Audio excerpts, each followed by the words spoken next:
ꯃꯌꯥꯝꯕꯨ ꯊꯣꯏꯕꯤ ꯀꯩꯁꯥꯝꯅ ꯇꯔꯥꯝꯅ ꯑꯣꯛꯆꯕꯒ ꯂꯣꯏꯅꯅ ꯈꯨꯔꯨꯝꯖꯔꯤ꯫ ꯉꯁꯤꯁꯨ ꯃꯍꯧꯁꯥꯒꯨꯝ ꯃꯌꯥꯝꯒꯤꯗꯃꯛꯇ ꯌꯥꯝꯅ ꯅꯨꯡꯉꯥꯏꯔꯕ ꯐꯨꯡꯒꯥ ꯋꯥꯔꯤ ꯑꯃ ꯄꯨꯗꯨꯅ ꯂꯥꯛꯆꯔꯤ꯫ ꯋꯥꯔꯤ ꯑꯁꯤꯕꯨ ꯊꯥꯕꯤꯔꯛꯄꯅ ꯆꯦꯡ ꯃꯩꯇꯩ꯫ ꯍꯧꯖꯤꯛ ꯃꯌꯥꯝ ꯄꯨꯟꯅ ꯋꯥꯔꯤ ꯑꯁꯤ ꯇꯥꯃꯤꯟꯅꯔꯁꯤ꯫ ꯃꯊꯥꯏ ꯊꯥꯏꯅ ꯃꯇꯝ ꯑꯃꯒꯤ ꯋꯥꯔꯤꯅꯤ꯫ ꯃꯥꯂꯦꯝꯒꯤ ꯃꯐꯝ ꯑꯃꯗ ꯂꯥꯏꯖꯄꯥꯠ ꯍꯥꯏꯔꯒ ꯈꯪꯅꯕ ꯌꯥꯝꯅ ꯐꯖꯕ ꯄꯥꯠ ꯑꯃ ꯂꯩꯔꯝꯃꯤ꯫ ꯄꯥꯠ ꯑꯗꯨꯒꯤ ꯋꯥꯡꯃꯗ ꯌꯥꯝꯅ ꯐꯖꯕ ꯂꯥꯏꯁꯪ ꯑꯃꯁꯨ ꯂꯩ꯫ ꯑꯗꯨꯕꯨ ꯄꯥꯠ ꯑꯁꯤ ꯑꯗꯨꯛꯀꯤ ꯃꯇꯤꯛ ꯆꯥꯎꯕ ꯄꯥꯛꯄꯅ ꯃꯤꯑꯣꯏ ꯀꯅꯥꯝꯇꯅ ꯂꯥꯟꯕ ꯉꯝꯅꯔꯝꯗꯦ꯫ ꯄꯥꯠ ꯑꯗꯨ ꯂꯥꯟꯅꯕꯒꯤꯗꯃꯛ ꯂꯥꯏ ꯈꯨꯔꯨꯝꯕ ꯆꯠꯅꯕꯒꯤꯗꯃꯛꯇ ꯂꯩꯕꯥꯛ ꯑꯗꯨꯒꯤ ꯅꯤꯡꯊꯧꯅ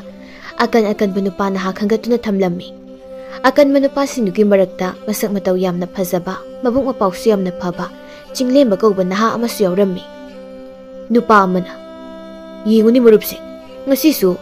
ꯃꯁꯛ ꯃꯇꯧ ꯐꯖꯕꯤ ꯂꯩꯁꯥꯕꯤꯁꯤꯡꯁꯦ ꯆꯤꯡꯂꯦꯝꯕꯒꯤ ꯍꯤꯗ ꯇꯣꯡꯅꯤꯅ ꯉꯥꯏꯅꯔꯤꯁꯦ꯫ ꯉꯥꯏꯅꯕꯒꯤ ꯋꯥꯅꯤ, ꯑꯝꯇ ꯇꯣꯡꯂꯣꯏ, ꯑꯩꯈꯣꯏꯗ ꯂꯣꯏ ꯂꯥꯛꯑꯗꯧꯅꯤ꯫ ꯍꯣꯏ, ꯑꯗꯨꯕꯨꯗꯤ ꯆꯨꯝꯃꯤ꯫ ꯆꯤꯡꯂꯦꯝꯕꯒꯤ ꯍꯤꯁꯤꯗꯤ ꯃꯤ 2ꯗꯒꯤ ꯍꯦꯟꯅ ꯇꯣꯡꯕ ꯌꯥꯕ ꯍꯤꯁꯨ ꯅꯠꯇꯦ꯫ ꯑꯗꯨꯒ ꯑꯩꯈꯣꯏꯒꯤ ꯍꯤꯁꯤꯗꯤ ꯑꯩꯈꯣꯏ 3ꯅ ꯍꯣꯟꯕ ꯈ꯭ꯋꯥꯏꯗꯒꯤ ꯆꯥꯎꯕ ꯍꯤꯅꯤ꯫ ꯃꯤꯁꯨ ꯌꯥꯝꯅ ꯆꯟꯕ꯫ ꯑꯗꯨꯅ ꯆꯤꯡꯂꯦꯝꯕ ꯉꯥꯏꯅꯔꯤꯕ ꯅꯨꯄꯤꯁꯤꯡꯁꯦ ꯑꯩꯈꯣꯏꯗ ꯂꯣꯏ ꯂꯥꯛꯑꯗꯧꯅꯤ꯫ ꯑꯃꯅ ꯑꯃꯨꯛ ꯍꯥꯏꯔꯛꯏ, "ꯌꯦꯡꯉꯨꯅꯦ, ꯍꯅꯨꯕꯤ ꯃꯧ ꯐꯥꯎꯕ ꯆꯤꯡꯂꯦꯝꯕꯒꯤ ꯍꯤꯗ ꯇꯣꯡꯅꯤꯅ ꯉꯥꯏꯕ ꯌꯥꯎꯔꯤꯅꯦ꯫ ꯅꯠꯇꯦ, ꯑꯩꯈꯣꯏꯒꯤ ꯁꯤꯗ ꯍꯤ ꯃꯌꯥꯝ ꯑꯃ ꯂꯩꯔꯤꯕꯁꯦ ꯎꯗꯕ꯭ꯔꯥ ꯍꯥꯏꯕꯅꯤꯗ꯫ ꯑꯗꯨ ꯑꯗꯥ ꯈꯪꯗꯦ, ꯆꯤꯡꯂꯦꯝꯕꯁꯦ, ꯑꯩꯈꯣꯏ ꯃꯌꯥꯝ ꯃꯥꯟꯅꯔꯒ ꯄꯥꯠ ꯑꯁꯤꯗ ꯍꯤ ꯍꯣꯜꯍꯜꯂꯒꯨꯝꯁꯦ꯫ ꯅꯠꯇ꯭ꯔꯕꯗꯤ ꯃꯁꯛ ꯐꯖꯕꯤ ꯂꯩꯁꯥꯕꯤꯁꯤꯡꯁꯦ ꯆꯤꯡꯂꯦꯝꯕꯗ ꯑꯗꯨꯝ ꯁꯣꯜꯂ ꯂꯩꯔꯦ." ꯅꯪꯅ ꯍꯥꯏꯔꯤꯗꯣ ꯈꯟꯅꯕ ꯌꯥꯕ ꯋꯥꯅꯤꯅꯦ꯫ ꯃꯤꯅ ꯃꯥꯁꯦ ꯁꯨꯝ ꯄꯥꯝꯅꯔꯒ ꯂꯩꯔꯗꯤ ꯑꯩꯈꯣꯏꯒꯤ ꯅꯤꯡꯊꯧꯅ ꯐꯥꯎꯕ ꯆꯤꯡꯂꯦꯝꯕꯁꯦ ꯀꯣꯅꯨꯡꯗ ꯀꯧꯈꯠꯂꯒ ꯆꯍꯤ ꯈꯨꯗꯤꯡꯒꯤ ꯃꯅꯥ ꯃꯊꯨꯝ ꯃꯌꯥꯝ ꯑꯃ ꯄꯤꯕꯗꯣ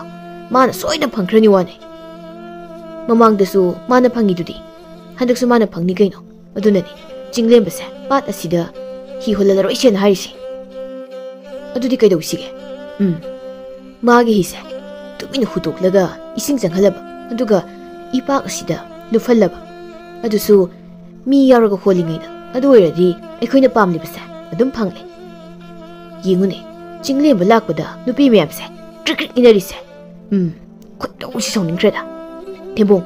ꯅꯪꯅ ꯉꯁꯥꯏꯗꯒꯤ ꯇꯨꯃꯤꯟꯅ ꯑꯗꯨꯝ ꯂꯩꯗꯨ ꯀꯩꯒꯤꯅꯣ? ꯅꯪꯁꯨ ꯄꯥꯝꯗ꯭ꯔꯣ ꯂꯩꯁꯥꯕꯤ ꯃꯁꯛ ꯐꯖꯕꯤ ꯃꯌꯥꯝꯁꯤꯅ ꯑꯩꯈꯣꯏꯒꯤ ꯍꯤꯁꯤꯗ ꯇꯣꯡꯒꯦ ꯀꯥꯏꯅ ꯏꯅꯕꯗꯨꯕꯣ? ꯄꯥꯝꯃꯤ, ꯑꯗꯨꯒꯤꯅꯦ ꯑꯩꯅ ꯃꯇꯧ ꯀꯔꯝꯅ ꯑꯩꯈꯣꯏꯒꯤ ꯍꯤꯁꯤꯗ ꯅꯨꯄꯤ ꯃꯌꯥꯝꯁꯤ ꯂꯥꯛꯍꯟꯁꯤꯒꯦꯅ ꯈꯜꯂꯤꯁꯦ꯫ ꯀꯃꯥꯏ ꯈꯜꯂꯤꯕ ꯅꯪꯗꯤ? ꯀꯔꯤ ꯈꯜꯂꯤꯕ? ꯆꯤꯡꯂꯦꯝꯕꯁꯦ ꯑꯩꯈꯣꯏꯒꯤ ꯍꯤꯁꯤꯗ ꯑꯣꯏꯅ ꯍꯣꯟꯕ ꯌꯥꯎꯍꯜꯂꯕꯗꯤ ꯑꯩꯈꯣꯏꯒꯤ ꯍꯤꯁꯤꯁꯨ ꯅꯨꯄꯤ ꯃꯌꯥꯝꯁꯤꯅ ꯇꯣꯡꯒꯦꯅ ꯀꯣꯏꯇꯥꯟ ꯇꯥꯟꯅꯅꯤ ꯁꯤꯅꯤ꯫ ꯃꯗꯨ ꯑꯣꯏꯔꯣꯏꯗꯧ ꯋꯥꯅꯤ꯫ ꯆꯤꯡꯂꯦꯝꯕꯒ ꯑꯩꯈꯣꯏꯒ ꯄꯨꯟꯕ ꯀꯥꯏꯅ ꯃꯄꯥ ꯃꯄꯨ ꯄꯥꯡꯁꯨꯗꯕ ꯂꯥꯏꯔꯁꯨꯗꯅ ꯃꯥꯕꯨ ꯑꯩꯈꯣꯏꯒꯤ ꯃꯔꯛꯇ ꯄꯨꯜꯍꯟꯗꯣꯏꯕ? ꯂꯥꯏꯔꯕꯗꯤ ꯑꯩꯈꯣꯏꯅꯤꯅꯦ, ꯃꯥ ꯅꯠꯇꯦ꯫ ꯑꯩꯈꯣꯏꯅ ꯐꯅ ꯅꯨꯡꯉꯥꯏꯕ ꯏꯃꯨꯡꯒꯤ ꯃꯆꯥ ꯃꯁꯨ ꯑꯣꯏꯔꯕꯁꯨ ꯑꯩꯈꯣꯏꯅ ꯀꯔꯤꯒꯤ ꯆꯤꯡꯂꯦꯝꯕꯗ ꯀꯜꯂꯛꯏꯕꯅꯣ, ꯈꯝꯕꯜꯂꯤꯕꯅꯣ? ꯌꯦꯡꯉꯣ, ꯑꯃꯨꯛꯀꯁꯨ ꯃꯁꯛ ꯃꯇꯧ ꯐꯖꯕ ꯂꯩꯁꯥꯕꯤ ꯃꯌꯥꯝꯁꯤꯅ ꯆꯤꯡꯂꯦꯝꯕꯗ ꯑꯣꯝꯁꯤꯜꯂꯤꯁꯦ꯫ ꯑꯁꯤꯅꯤ ꯅꯨꯡꯉꯥꯏꯕ ꯍꯥꯏꯗꯣ꯫ ꯑꯩꯈꯣꯏ ꯅꯠꯇꯦ ꯅꯨꯡꯉꯥꯏꯔꯤꯁꯦ꯫ ꯅꯪ ꯋꯥ ꯉꯥꯡꯗ ꯇꯨꯃꯤꯟ ꯂꯩꯕꯅ ꯍꯦꯟꯅ ꯐꯩ꯫ ꯅꯪ ꯋꯥ ꯉꯥꯡꯉꯅꯨ ꯀꯣ, ꯇꯨꯃꯤꯟ ꯂꯩꯈ꯭ꯔꯣ꯫ ꯆꯤꯡꯂꯦꯝꯕꯅ, "ꯑꯩ ꯍꯤ ꯍꯣꯟꯕꯁꯦ ꯏꯅꯤꯡꯊꯧꯗ ꯍꯥꯏꯔꯒ ꯇꯣꯛꯂꯒꯦ, ꯅꯠꯇ꯭ꯔꯗꯤ ꯑꯩ ꯁꯣꯏꯗꯅ ꯋꯥꯐꯝꯗ ꯇꯥꯔꯅꯤ꯫ ꯇꯧꯔꯨꯁꯤ ꯌꯦꯡꯉꯨꯅꯦ, ꯅꯣꯏ ꯏꯁꯤꯡꯗ ꯇꯥꯅꯤꯀꯣ." ꯂꯩꯁꯥꯕꯤ ꯃꯌꯥꯝꯅ, "ꯑꯩꯅ ꯍꯥꯟꯅ ꯂꯥꯛꯄꯅꯤ, ꯑꯩꯅ ꯑꯣꯏꯅ ꯆꯤꯡꯂꯦꯝꯕꯒꯤ ꯍꯤꯗ ꯇꯣꯡꯗꯣꯏꯅꯦ꯫ ꯏꯁꯦ, ꯑꯩꯅ ꯇꯣꯡꯐꯝ ꯊꯣꯛꯏ ꯃꯤ." ꯑꯃꯅ ꯑꯃꯨꯛ ꯍꯥꯏꯔꯛꯏ, "ꯀꯔꯤ? ꯑꯩꯅ ꯏꯍꯥꯟ ꯍꯥꯜꯂꯤꯅꯦ, ꯉꯔꯥꯡꯗꯩꯅꯦ ꯑꯩꯅ ꯉꯥꯏꯔꯛꯏꯁꯦ." ꯑꯃꯅ ꯑꯃꯨꯛ ꯍꯥꯏꯖꯤꯜꯂꯛꯏ, "ꯅꯣꯏꯅ ꯍꯥꯟꯅ ꯉꯥꯏꯔꯁꯨ ꯑꯩꯅ ꯍꯥꯟꯅ ꯇꯣꯡꯅꯤ." ꯑꯇꯩꯗꯨꯅ, ꯀꯔꯤꯕ ꯌꯥꯔꯣꯏꯀꯣ." ꯆꯤꯡꯂꯦꯝꯕꯅ, "ꯑꯩꯕꯨ ꯍꯤꯁꯦ ꯊꯅꯝꯂꯒ ꯌꯨꯝꯗ ꯀꯥꯔꯁꯤꯔꯅꯦ? ꯑꯗꯨꯁꯨ ꯑꯃꯨꯛ ꯌꯥꯔꯣꯏꯅꯦ꯫ ꯏꯅꯤꯡꯊꯧꯗ ꯑꯩꯅ ꯃꯤ ꯄꯨꯗꯦꯅ ꯍꯦꯛ ꯄꯥꯎ ꯍꯥꯏꯈꯤꯕꯗ ꯑꯩ ꯑꯋꯥꯐꯝꯗ ꯇꯥꯗꯧꯔꯤꯕꯅꯤ꯫ ꯀꯝꯗꯧꯅꯤ ꯁꯤꯗꯤ? ꯀꯩꯅꯣ ꯇꯧꯗꯣꯏꯁꯤꯕꯣ? ꯑꯣ, ꯐꯔꯦꯗ, ꯀꯣꯅꯨꯡꯒꯤ ꯂꯥꯟꯃꯤ ꯈꯔ ꯂꯥꯛꯂꯤꯕꯁꯦ ꯂꯩꯁꯥꯕꯤ ꯃꯌꯥꯝꯅ ꯂꯥꯟꯃꯤꯁꯤꯡꯁꯦ ꯑꯃꯨꯛ ꯂꯥꯛꯑꯦ, ꯁꯣꯏꯗꯅ ꯇꯥꯜꯂꯛꯑꯅꯤ." ꯂꯥꯟꯃꯤꯁꯤꯡꯗꯨꯅ, "ꯀꯔꯤꯅꯣ ꯅꯣꯏ ꯃꯌꯥꯝ ꯇꯧꯅꯔꯤꯕꯁꯤꯕꯣ? ꯍꯟꯗꯣꯛꯎꯅꯦ, ꯏꯁꯤꯡꯗ ꯇꯥꯕ ꯇꯥꯔꯦ꯫ ꯆꯤꯡꯂꯦꯝꯕ, ꯅꯪꯕꯨ ꯀꯣꯛ ꯉꯥꯎꯔꯕꯣ?" "ꯍꯣꯏ ꯑꯉꯝꯕ, ꯑꯩ ꯀꯣꯛ ꯉꯥꯎꯔꯦ. ꯑꯩ ꯍꯤ ꯍꯣꯟꯕꯁꯤ ꯇꯣꯛꯂꯁꯤꯔ ꯈꯪꯗꯦ." ꯂꯩꯁꯥꯕꯤꯁꯤꯡꯗꯨꯅ, "ꯌꯥꯔꯣꯏ, ꯆꯤꯡꯂꯦꯝꯕꯅ ꯍꯤ ꯍꯣꯟꯗ꯭ꯔꯗꯤ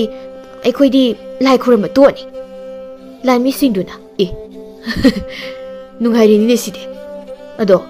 ꯅꯣꯏ ꯑꯁꯣꯝꯅ ꯇꯧꯅꯧꯔꯣꯅꯦ. ꯆꯤꯡꯂꯦꯝꯕꯒꯤ ꯍꯤꯁꯤꯗꯤ ꯃꯤ 2ꯗꯒꯤ ꯍꯦꯟꯅ ꯇꯣꯡꯕ ꯌꯥꯕꯁꯨ ꯅꯠꯇꯦ. ꯑꯗꯨꯅ ꯅꯣꯏ ꯑꯁꯣꯝꯗ ꯆꯠꯂꯣ. ꯑꯥꯗꯁꯨ ꯍꯤ ꯃꯌꯥꯝ ꯑꯃ ꯂꯩꯔꯦꯗꯣ." "ꯆꯤꯡꯂꯦꯝꯕ, Nangdi ahal oirabi solabi moy ani se moy ani oina puro ko. Hanubiduna nungaizareda isu singlemagi hi tongbo phangdoise. Leisabi mayamdo saruga yumda hanakiba yaw amada tongkiba yaw tongnarammi. Adubu ngasina ahanbasu nate aroibasu oiramdi numi khudingi leisabi singsina lai khurumdrabasu jinglembu ubu phangjarabadi khana lakbasu kayani. Nongmadi atopa hi honba pakhang singdu jinglemda sawbi hemankhiduna jinglembagi hidu tumini sing sangna phutoklami nongan bagadi dupa khrado. Karino ngusidi lami meyam laise kaidobo yarjano amadang haire jinglembagi hitong balakpuna bisingdo ngakpa laisado. Adudi oiramo he aidi langa lamdong mali. Thembungna lanbu zilakadro kari lano ataiduna adudi karigi. Thembungna ining thawra maharani rama soidana ngasi lai khurumba lamgani adugi lanmi meyamse lai boirungani khaipa di patin sai nangso amanang haire ai hangese yamba ngasi sibu kai lege langa leibro lanmi amana kaidi lan he sidi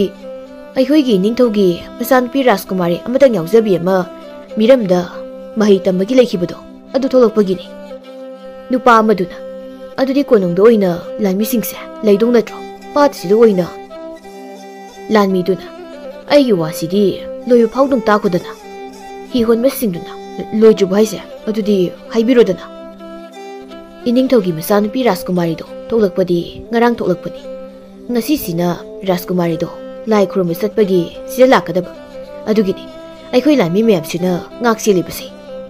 Nupa amana asengbro ado aikhoi Rajkumari dugi mamingbu kari gauge tapna hayun he Rajkumari gi mamingdo aikhoi noina panya pontene iningthongna tarabadi aikhoi sidoribani. Adudi tapna hairodana Rajkumari dugi maming Sanatombi kawi masakadi kupazamni he hek ubada tin yotpajani. Ino harshibo Rajkumari do nangna nga thongwin urjado thangsin thinjilaktana ba ai wahaige horen karigumba Rajkumari na pamna tongge haibe hido iningthongna to khaina manama thumayama piradabani he hi honba singduna asengmur harshibo adudi aikhoi hise masana lalo masana lasi. Lanmi dugi wadu taraga hi hon manupa singdu mai gi hida Rajkumari na tongge hairaknaba semsa du leinakre. Ngayak leiraga iningthauga Rajkumari aduga mama Maharaniga hi thangpham yauraklammi. Hi hon manupa naha singdu Rajkumari ubada pungaw ngawnarami ningthawna. Ipagi sana law ada leiriba chauraba phajaraba hi sida ipa isa punna tongsi. Ipa ningthaw ai asida tongba tali adu oiragana masigi si oina tonglasiro asisu tali mama Maharani na adu oiragana isana tongningbba hido ama hairudana yengkhigi. Adu oirabadi ipa hi mayamse isagi mangda loina kaugeko lanmisa laijapat asi leiriba hi mayamse aigi isagi mangda loina laknaba hayu he hoi ningthaw pat asi leiriba higon masing iningthawna noina holibi hi singado sida holakna bairi aduna yam thuna mafam sida amdu honaro he higon masingduna kai yurisano hi leidu sano. Thembungna iningthawgi hi se iningthawnang leigadro amana mu hairi thembung nangna singbu saba sidiko adu oiradi harodana kaigino iningthawna khoi meyam kauribase ha iningthawgi masana pi Rajkumari na pambi hido khalaga tongnabani aikhoi meyam loina kaurise. Adu oiradi aikhoi hi sida dum tongge hairkani maramdi aikhoi hi sing phajaba asogomta yaudeba. Thembungna Rajkumari wakhalbu nangna khangbro kana khangni jinglembagi da tongge hairadi jinglembagi di mi amani dagi hena tongmusu yadana kamaina Rajkumari na tongduino. Sanatombi na ipa ningthaw aidi adanai tom lariba hi masasa asida oina tongsagi. Asibu mi kaya tongba yabi hinone lanmi asidagi hise sida law hayo hai nupa nangi hido sida honjilo. Thembungna aina haidro jinglembagi si hairikpa yaidana ꯑꯇꯩꯗꯨꯅ ꯆꯤꯡꯂꯦꯝꯕꯒꯤ ꯍꯤꯁꯤꯗꯤ ꯑꯩꯈꯣꯏꯅ ꯉꯔꯥꯡ ꯏꯁꯤꯡ ꯆꯪꯅꯕ ꯍꯨꯠꯇꯣꯛꯂꯝꯂꯕꯅꯤ ꯍꯣꯔꯦꯟ ꯄꯠꯌꯥ ꯌꯧꯕꯗ ꯁꯣꯏꯗꯅ ꯏꯁꯤꯡ ꯆꯪꯕ ꯍꯧꯔꯅꯤ ꯀꯔꯤꯒꯨꯝꯕ ꯔꯥꯖꯀꯨꯃꯥꯔꯤꯅ ꯆꯤꯡꯂꯦꯝꯕꯒꯤ ꯍꯤꯁꯤꯗ ꯇꯣꯡꯂꯕꯗꯤ ꯍꯤꯁꯦ ꯁꯣꯏꯗꯅ ꯂꯨꯞꯄꯅꯤ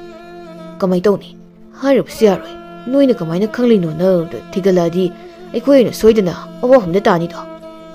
ꯊꯦꯝꯕꯨꯡꯅ ꯑꯩꯗꯤ ꯌꯥꯎꯗꯦꯀꯣ ꯃꯗꯨꯒꯤ ꯊꯕꯛꯇꯨꯃꯗꯤ ꯌꯥꯎꯗ꯭ꯔꯁꯨ ꯍꯥꯏꯗꯣꯔꯛꯀꯅꯨꯀꯣ ꯅꯤꯡꯊꯧꯅ ꯍꯤ ꯍꯣꯟꯕ ꯅꯍꯥ ꯅꯪꯒꯤ ꯃꯤꯡ ꯀꯔꯤ ꯀꯧꯏ ꯏꯅꯤꯡꯊꯧ ꯆꯤꯡꯂꯦꯝꯕ ꯀꯧꯖꯩ ꯅꯪꯒꯤ ꯍꯤ ꯃꯆꯥ ꯑꯁꯤ ꯑꯩꯒꯤ ꯏꯆꯥ ꯁꯅꯥꯅ ꯇꯣꯡꯒꯦ ꯍꯥꯏꯔꯦꯅꯦ ꯅꯪꯒꯤ ꯍꯤꯗꯨꯕꯨ ꯃꯤ ꯀꯌꯥꯕꯨ ꯇꯣꯡꯕ ꯌꯥꯒꯦ 이닝ꯊꯧ ꯃꯤ ꯑꯅꯤ ꯐꯥꯎꯕꯗꯤ ꯌꯥꯏ ꯑꯗꯨꯅ ꯑꯩꯒꯤꯗ ꯇꯣꯡꯕꯕꯨꯗꯤ ꯁꯣꯝꯗ ꯂꯩꯔꯤꯕ ꯆꯥꯎꯔꯕ ꯐꯖꯔꯕ ꯍꯤꯁꯤꯡꯁꯤꯗ ꯅꯨꯡꯉꯥꯏꯅ ꯇꯣꯡꯕꯅ ꯍꯦꯟꯅ ꯐꯒꯗ꯭ꯔꯥ ꯈꯟꯖꯩ ꯏꯅꯤꯡꯊꯧ ꯑꯩꯗꯤ ꯅꯪꯒꯤꯗ ꯇꯣꯡꯂꯅꯤ ꯑꯩ ꯃꯤ ꯃꯌꯥꯝ ꯂꯥꯡꯗꯨꯅ ꯇꯣꯡꯕ ꯍꯤꯗꯣ ꯑꯩ ꯄꯥꯝꯗꯦ ꯀꯣꯛ ꯉꯥꯎꯒꯜꯂꯤ ꯏꯄꯥ ꯅꯤꯡꯊꯧ ꯑꯩ ꯍꯤ ꯑꯁꯤꯗ ꯀꯥꯔꯒꯦꯀꯣ ꯍꯣꯏ ꯍꯣꯏ ꯏꯆꯥꯅꯕꯨ ꯄꯥꯝꯂꯕꯗꯤ ꯀꯥꯔꯣꯅꯦ ꯆꯤꯡꯂꯦꯝꯕ ꯔꯥꯖꯀꯨꯃꯥꯔꯤꯁꯦ ꯐꯖꯅ ꯑꯁꯣꯏ-ꯑꯉꯥꯝ ꯌꯥꯎꯗꯅ ꯏꯄꯥꯛ ꯑꯁꯤ ꯂꯥꯟꯊꯣꯛꯎꯀꯣ ꯑꯗꯨꯒꯅꯦ ꯂꯥꯏ ꯈꯨꯔꯨꯝꯕ ꯂꯣꯏꯗ꯭ꯔꯤ ꯐꯥꯎꯕ ꯅꯪꯁꯨ ꯉꯥꯏꯒꯗꯕꯅꯤ ꯍꯣꯏ ꯏꯅꯤꯡꯊꯧ ꯃꯍꯥꯔꯥꯅꯤ ꯑꯩꯈꯣꯏ ꯑꯅꯤꯅ ꯑꯆꯧꯕꯁꯦ ꯇꯣꯡꯂꯁꯤ ꯁꯅꯥꯇꯣꯝꯕꯤꯅ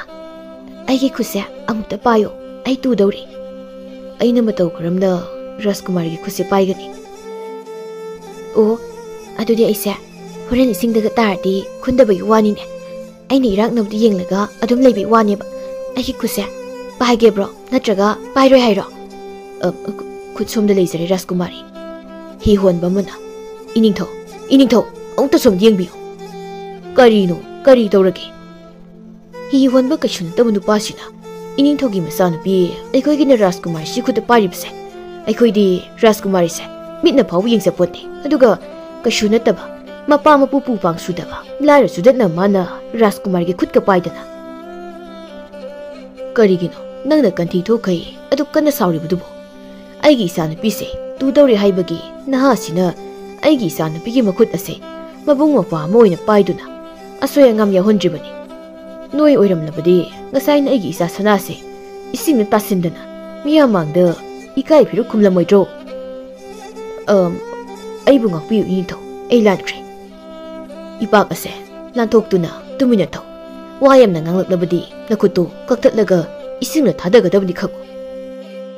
ꯁꯅꯥꯇꯣꯝꯕꯤꯅ 와수 ꯉꯥꯡꯗꯦ ꯇꯨꯃꯤꯟꯅ ꯍꯤ ꯍꯣꯜꯂꯤꯕ ꯅꯪꯕꯨ ꯀꯔꯤ ꯃꯤꯡ ꯀꯧꯒꯦ ꯑꯩꯕꯨ ꯔꯥꯖꯀꯨꯃꯥꯔꯤ ꯑꯩꯒꯤ ꯃꯤꯡ ꯆꯤꯡꯂꯦꯝꯕ ꯀꯧꯖꯩ ꯆꯤꯡꯂꯦꯝꯕ ꯑꯗꯨꯗꯤ ꯆꯤꯡꯂꯦꯝꯕ ꯄꯥꯠ ꯑꯁꯤꯒꯤ ꯋꯥꯔꯤ ꯈꯔ ꯂꯤꯌꯨꯗꯅ ꯑꯩꯉꯣꯟꯗ ꯑꯩꯗꯤ ꯄꯤꯁꯛ ꯄꯤꯛꯂꯤꯉꯩꯗꯒꯤ ꯃꯤꯔꯩꯕꯥꯛꯇ ꯂꯩꯔꯛꯄꯅꯤꯅ ꯑꯩꯈꯣꯏꯒꯤ ꯏꯔꯝꯗꯝꯁꯤꯒꯤ ꯃꯔꯝꯗ ꯀꯌꯥ ꯈꯪꯗꯦ ꯑꯗꯨꯅ ꯄꯥꯠ ꯑꯁꯤꯒꯤ ꯃꯔꯝꯗ ꯅꯪꯅ ꯈꯪꯖꯕ ꯋꯥꯔꯤ ꯈꯔ ꯂꯤꯌꯨꯗꯅ ꯑꯣ ꯑꯗꯨ ꯑꯣꯏꯔꯗꯤ ꯑꯩꯅ ꯈꯪꯖꯕ ꯂꯥꯏꯖꯄꯥꯠ ꯑꯁꯤꯒꯤ ꯋꯥꯔꯤ ꯈꯔ ꯔꯥꯖꯀꯨꯃꯥꯔꯗ ꯂꯤꯖꯒꯦ ꯑꯩꯒꯤ ꯑꯄꯣꯛꯀ ꯄꯨꯄꯨꯒꯅ ꯍꯤꯡꯂꯤꯉꯩ ꯃꯇꯝꯗ ꯃꯁꯨ ꯑꯩꯉꯣꯟꯗ ꯂꯥꯏꯖꯄꯥꯠ ꯑꯁꯤꯒꯤ ꯃꯔꯝꯗ ꯋꯥꯔꯤ ꯈꯔ ꯂꯤꯔꯝꯃꯤ ꯂꯥꯏꯖꯄꯥꯠ ꯑꯁꯦ ꯃꯊꯥꯏ ꯊꯥꯏꯅ ꯃꯇꯝꯗꯒꯤ ꯂꯩꯔꯝꯂꯕ ꯄꯥꯠꯅꯤ ꯍꯥꯏꯅꯩ ꯑꯣ ꯃꯈꯥꯗꯤ ꯃꯥꯂꯦꯝ ꯑꯁꯤꯗ ꯇꯥꯏꯕꯪ ꯃꯤꯅ ꯈꯨꯟꯗꯥꯗꯨꯅ ꯃꯊꯪ ꯂꯩꯔꯛꯄ ꯃꯇꯝꯗ ꯑꯩꯈꯣꯏꯒꯤ ꯂꯩꯕꯥꯛ ꯑꯁꯤꯗꯁꯨ ꯇꯥꯏꯕꯪ ꯃꯤ ꯀꯌꯥ ꯑꯃ ꯇꯥꯕ ꯍꯧꯔꯛꯈꯤ ꯑꯗꯨꯕꯨ ꯑꯩꯈꯣꯏꯒꯤ ꯂꯩꯕꯥꯛ ꯑꯁꯤꯗ ꯄꯥꯠ ꯇꯨꯔꯦꯜ ꯑꯃꯠꯇ ꯂꯩꯔꯝꯗꯕꯅ ꯊꯛꯅꯕ ꯏꯁꯤꯡ ꯑꯝꯇ ꯐꯪꯗꯗꯨꯅ ꯃꯤꯁꯤ ꯃꯤꯅꯥ ꯃꯌꯥꯝ ꯑꯃ ꯌꯥꯎꯔꯛꯄꯗꯒꯤ ꯁ꯭ꯋꯥꯔꯦꯟꯒꯤ ꯂꯩꯌꯥꯝꯅ ꯄꯥꯏꯊꯔꯛꯇꯨꯅ ꯂꯥꯏꯖꯄꯥꯠ ꯑꯁꯦ ꯇꯧꯕꯤꯔꯝꯃꯤ ꯍꯥꯏꯅ ꯄꯨꯄꯨꯒ ꯄꯣꯛꯀꯅ ꯋꯥꯔꯤ ꯂꯤꯕꯤꯔꯝꯃꯤ ꯁꯤꯗꯁꯨ ꯅꯠꯇꯅ ꯑꯩꯈꯣꯏꯒꯤ ꯂꯩꯕꯥꯛ ꯑꯁꯤ ꯆꯦꯜꯂꯤꯕ ꯇꯨꯔꯦꯜꯁꯤꯡ ꯑꯁꯤꯁꯨ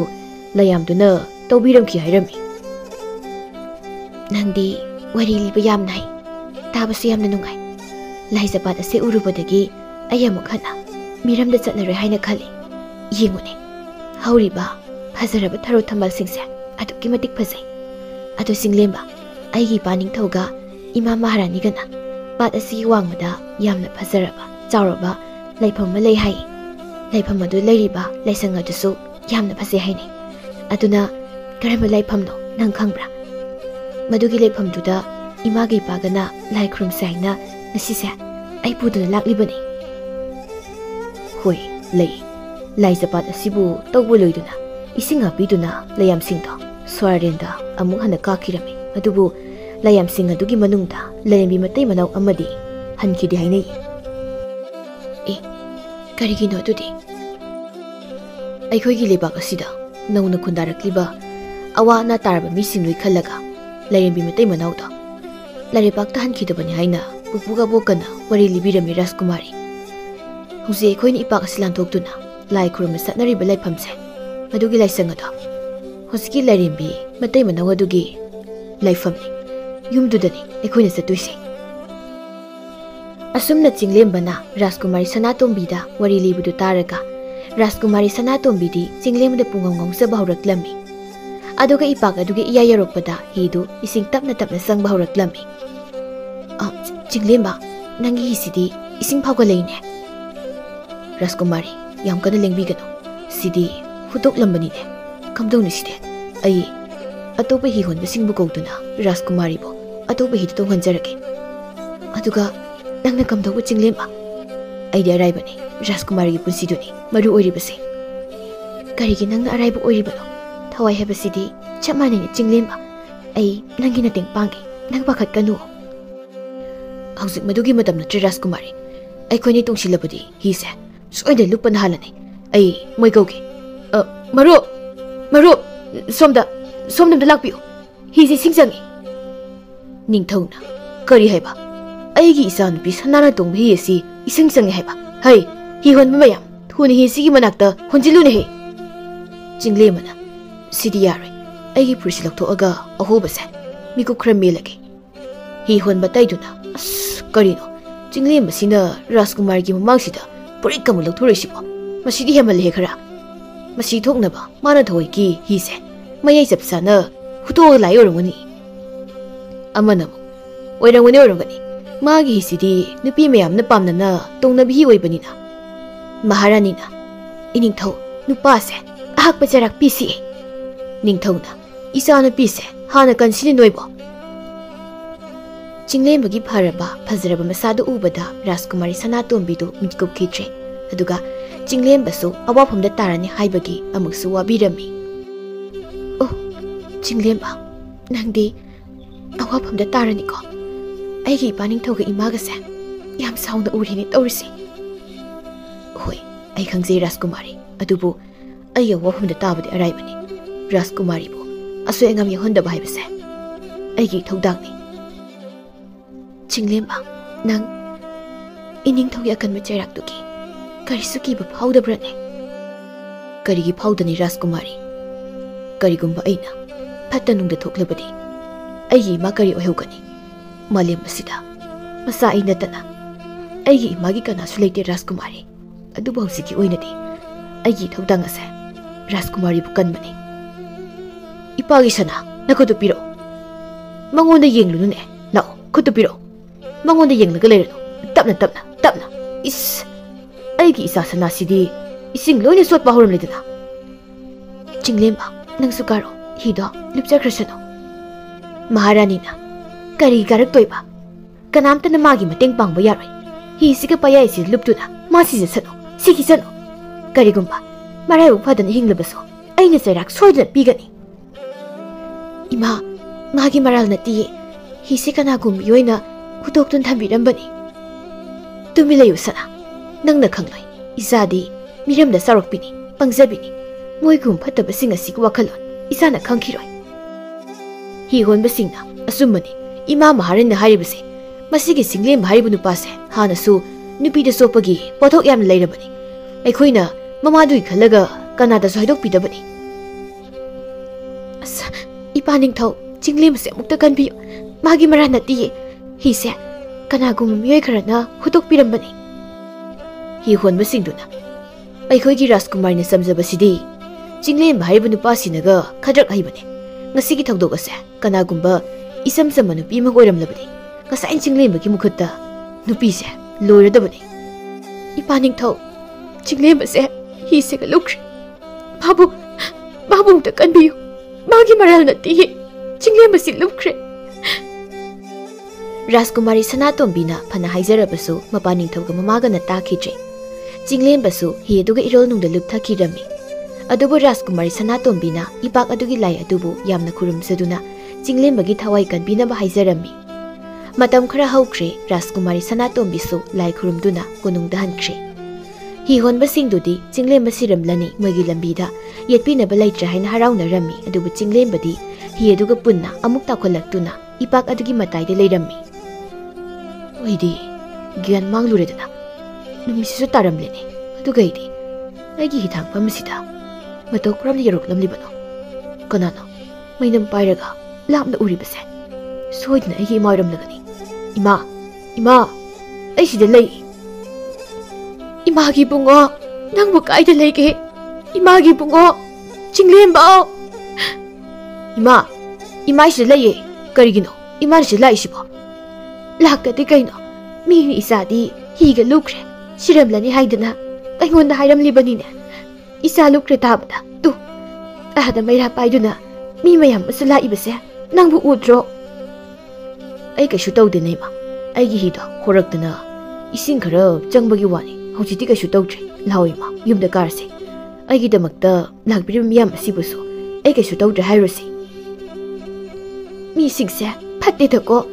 isabu higa puna lukre siramlani haina mamai ngonda hek taijin mangame mi khangdana haijai ni ma hojiti nasai kem tawdrab natro lawse yumda karse hi sidi hayeng semlagi Chinglemba ga mamaga do lakli mayam duga thengnaduna amuk kakirami nonganbaga chinglemba pata laktuna magi hidu semsilami magi hidu semsilingaida hi honba taiduna urami nupa amana chinglemba si hingline tu ada magi hi se semsilisi chinglemba na trane mani ni as ma kem tawdrabadi ekoina wana honnanjari mayam sidi karida kanarige aremba loi taturibo amana mo hairi ining thoda haidose law aduna fani tembungna noina phattabase phattidako aibu haizawudi migi phadanaba tawbase tungda afal mahidi supang phangdamniko nangna tumi leyo aikoi to podum tawge law ining thoda tausi tembungna aidi la oi he ngayakta tumhoge phattaba noiga pundanaba aisu phattaba khra khra hiri ataiduna ngarang ni chinglembase hina nallaga luforabnida duga kamaina hinglaga leramino sini ma hingbudi pharene pataya dudagibu magi hisiga mataw karamna amuk lainu sini ma pataya duda magi he hobase kashu semlamoiba adusu pasigi lukraba irol nung asidagi amana mu haire adu khanarugumse ining thawda hena saungnaba wakhra gaijillaga hekta harase Rajkumari Sanatombi chinglemba sikre adusu magi maramdagi haiduna kanjaduna kaptuna ta leirammi ningthawna noina haribu wasibu asumbarane hi honba singaduna asumbani ni iningthaw imin mangna uraga laklabani ne ngarangi thawdok ado mana thawgi silaga tawbani ne kariguma ngarangse aikhoina leiramdraba Rajkumari di adum loire ningthaw amana haire hojik ma hiduda karino amuk taw male aikoi lakpada mayam pakhat hawi Maharani na iningthaw isa nupa yaim oina thasi maduna phado male magumana su agi naitom boksabi isa nupi sanabo ningthawna yare wa makha taraklanu mama kana lai moi singsi chalo aduga hi hoi manu pachinglemba to sida pharga porok chalo lanmi singna hoi ningthaw law noisho ningthawna ngarangi na ha do mara leitabra hainasu mama aidi khaline karino de ningthaw isa do siram dogbadagi laibak phadana aikhoina kallaga puraklaga aidi he ubadane kainom tawrani se adum khangkrabani ahanbada isanbi kudang pare adusu leba asigi maharani agi isanbi da aduga muksu isanbi gi mamangda mabi maruga lakthokdana hei mama puritang hayuni noi nupi gi hinjina wa haibi tawgunune atai laire isa nupi ta pause hanung ta piruke ngarang dagi ni isa sanana karinta chawtha uhaiba yadana kaplibase ngai khoda ningtho hi hon manu pa do hanung ta warakisi makong lama khutlam ta thude kise hei ngai khoda mama lanmi singa duna jinglembu phaduna puraklammi aduga ningthogi mamangda thamlammi hausikti ningthogi masanupa Rajkumar ahalga yaimagasu mamana pawpiduna yam sauna Chinglembabu hatlagi matagumna laklammi aduga singlembabu pangtingduna phuba haurammi Chinglembana mama kauduna chaina khangbaki lawbadu Rajkumari Sanatombi su taduna selaklammi ha kanano Ima haina asuk wana lauribase. Lanmi amana Rajkumari bu ngarang hatnab tawba hi honba Jinglem haribu nupaduni. Kari heba Jinglem heba mabu hinglibro. Hinglaga lerami Rajkumari ado hojikti soida sirani da Rajkumari. Kari heba Ipaning thau mabu hatbiganu ho mabu kanbiyo. Lanmi singduna aikoigi Rajkumari na kashu leitabi hi honba nupasigidamagta asuk yamna wabirisibu kaigino. Tawibudi Jinglem haribu nupase matik mayadi leibani. Magi hida hek tongnu misingse mangoda loi ngawbani. Maharani na aikoigi isa sanase amuda khamune he karino mana masigi minai sigi manakta sensing krisibo. Ipaning thau mabu phubigano. Ibungani si amukta khamu ipaning thau mabu phubigano. Ibung singse khamo. Mabung aniduna isan Sanatombi nang handune. Masigi nupasi hatlaga lebak miyamna khangange. Aigi san Rajkumari gidamak mayamba ni leiri haibase. Ipaning thawni ibungani se khamdrabadi ai isa ithanda sisagani. Ngai ko isa nupa mabu phuba lepo. Sanatombi na imadi pangi pukil pi haiba ipaning thawdi khanglibani. Adubu ipaning thawdi puksil sauba asum aran laina khangba ngamba lebaga sigi ningthau nattabara. Mahak asina phattaba mi moiram labati aibu kananaba noibu kauraklamoi masagi thawai phawa pamudana aibu kaidau nungda kalam loyi nangna masi khangli sibu kaigino. Rajkumari Sanatombi na ngarangi thawdok adugi matangda mapaning thawda kaptuna pau tamlami ningthawdu wakhal munna khallaga. Lamisa ngarangi moi hi hon mataruk ado sidong da kauruk sa ngarangi hi hon mamana yam khangna Jinglem gi hi do mayai da hutok pani haibam yaukibani mana mataw karamna hi do mayai du futledi kamaina khangli bazano. Maharani na as iningthau maduda kok thadabirano aina sauri base mana ngarang isanupi khudang paibaduni isanupi gi mamangna prit lauthokduna aigi isanupi bu ikai pirup nanghankiba aduni. Mabung Rajkumari na masi hatokpana pharidi paningthau. Oh imana dugi oire mara leijatraba Jinglem base aduk thine serak piribado madu oirabadi aina hojik Jinglem base ithanungda konba tare. Maharani na is haima loredana side. Ipagi sana ipane mabu kasu tawroi nang ongta launi sida noibu nupa sida pulibase ongta lautho magi asokpa nabasingse fajan la yengbiraga mayumda thimbiruso chalo. Lanmi singduna hoi iningthau lauhe Jinglem base fajana ongta la yengbise mabuk yamna phaminine Jinglem base marab thisabi wani. Lanmi amana iningthau moi taruk tu pujarakle noisida lepo adugane aina hangdai wasida narol sumna sengna haisau karigumba aran pakom hek piramida mari kakthalaga huida bijagani khangwe. Thembungna siyordi ai loin hayurageda iningthau asengba sumba singdo ai loin haijarake asengbadi Jinglem mara leite moi manga sina phatmandabadagi thuaningdaba thodok singado thokibani. Thembungna semwari puma libadagi hi honba moi manga du taptai phuraga kaisum sangna thamkirami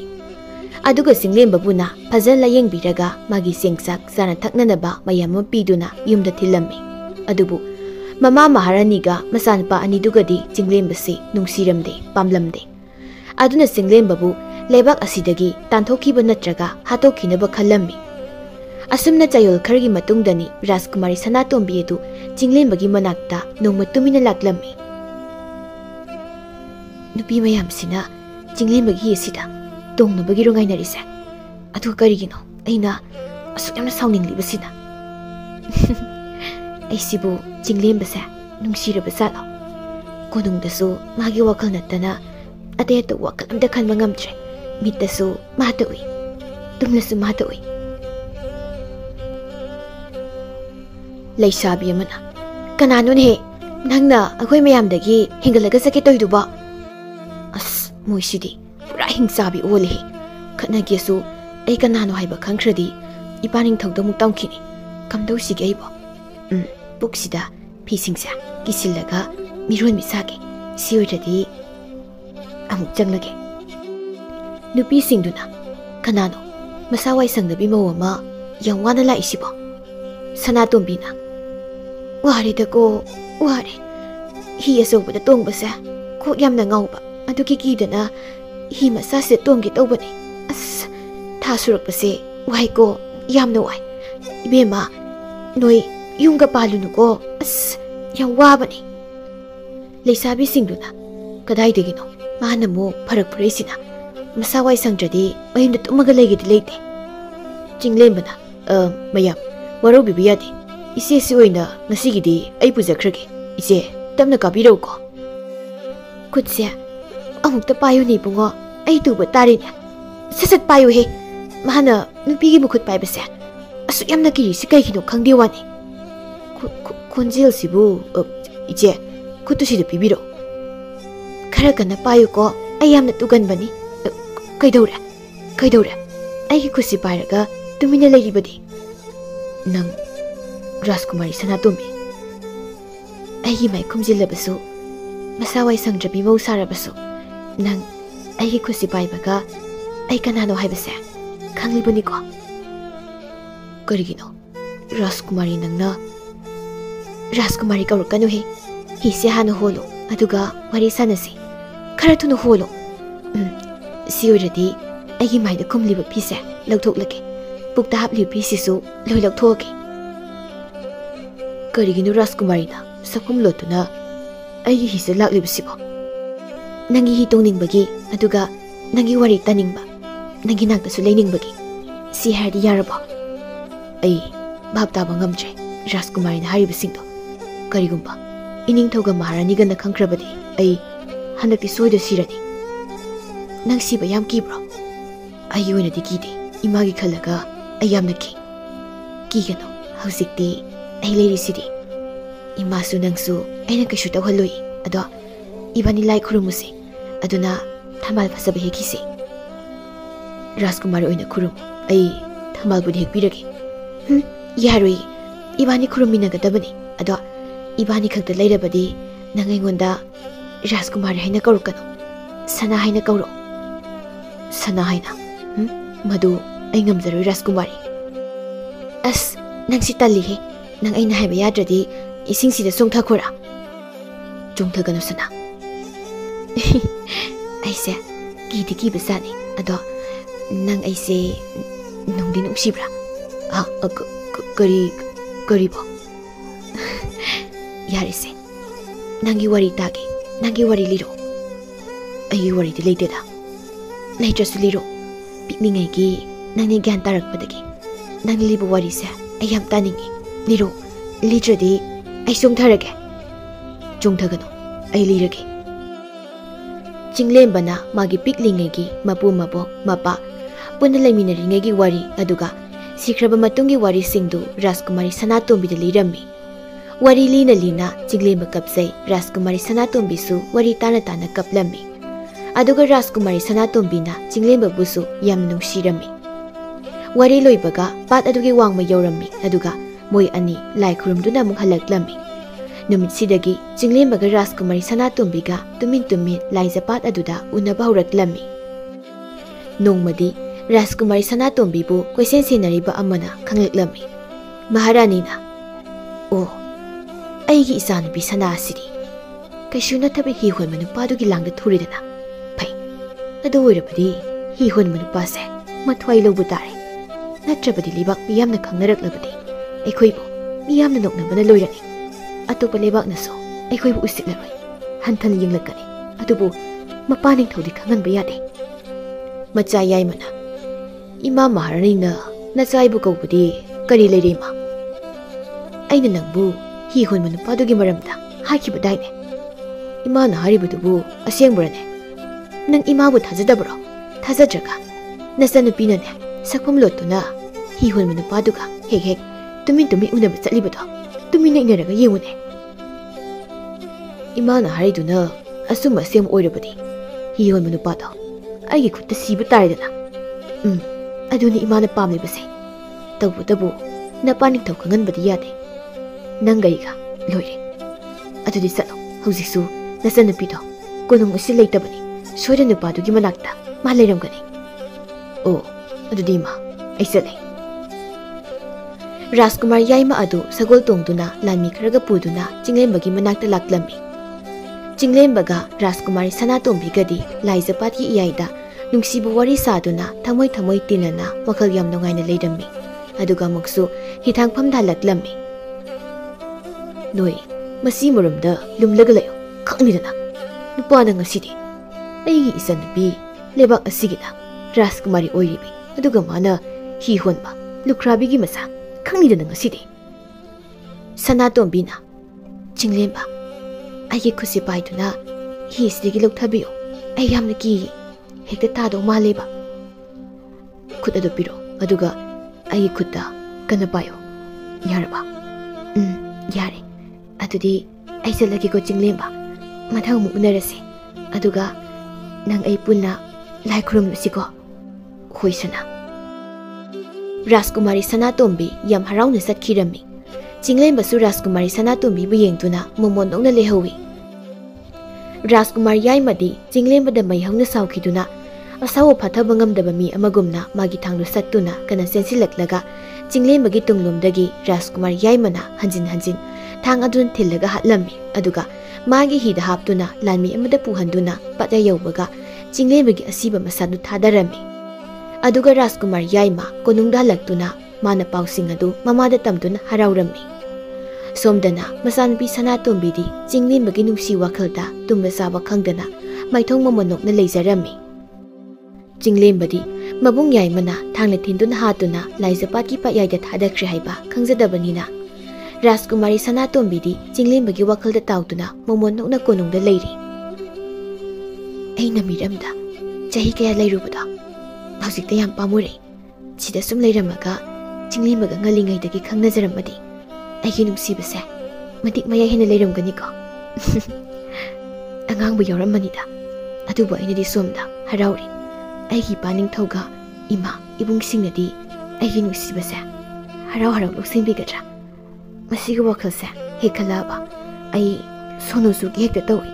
hoida moini yadragana aigi Chinglemba gi matung ilaga isamsam pusi moina mayamga nungsinani hingluba haiduni Ningthongna aigi isa sanase handak marakti wakhal yam nungain leida khangi he papa napa ningthauda khangli sinadi aigi isa sana manglana mada tawduna leire haibani ne kashu kaide chahi matangnani tawbatabu apapata masak khangna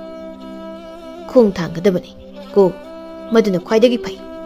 ainaga lebak asiga wakat mayamse Pelan bu hotnaringaida haujikti aigi isa sanase phaja yengjage haiba phawba ngamdrabani ne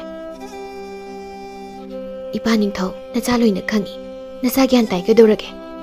ta dadi kaino aigi isa nabo adugi sumathakta isa sanadi miramda mahi mapung phanu tamlurabi lebak asigi Rajkumari amani ne aduda sunattana masak matau phajabada